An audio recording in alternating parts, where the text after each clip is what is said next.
পাড়ায় নিজের আত্মীয় স্বজনের সাথে কথা বলুন।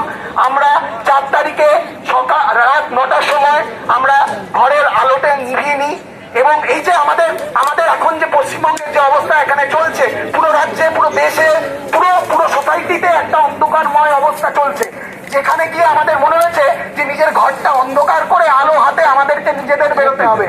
এই জায়গায় দাঁড়িয়ে আমরা 9 তারিখে 9টা থেকে 10টা বিচার, 4 তারিখে 9টা থেকে 10টা বিচার পেতে আলোর পথে, বাংলায় এটা, ইংরেজিতে এটার নাম let there be light, let there be justice, এবং হিন্দিতে এটার নাম রোশনি সে ন্যায় কা।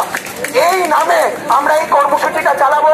9টার সময় ঠিক আমরা ঘরের আলো নিভিয়ে হাতে একটি মোমবাতি বা প্রদীপ নিয়ে আমরা সবাই নিজের ঘর থেকে বেরিয়ে আসবো, পাড়ার মোড়ে, গলিতে, রাস্তার মোড়ে নামবো এবং সবাই একটি মানববন্ধন তৈরি করবো নিজের পার্সোনাল ক্যাপাসিটিতে।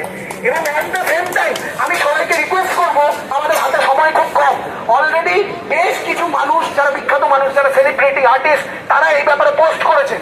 ঠিক সেরকম যদি ডাক্তার কমিউনিটির প্রত্যেকটি মানুষ একটি করে ছোট ভিডিও যদি নিজে রেকর্ড করে এই যেটা আমি বললাম সেই কথাটাই যদি বলে সোশ্যাল মিডিয়ায় ছড়িয়ে দিতে পারেন, তাহলে আরো আমরা অনেক মানুষ এই আন্দোলনের সাথে যুক্ত পারবেন বলে আমাদের মনে হয়েছে।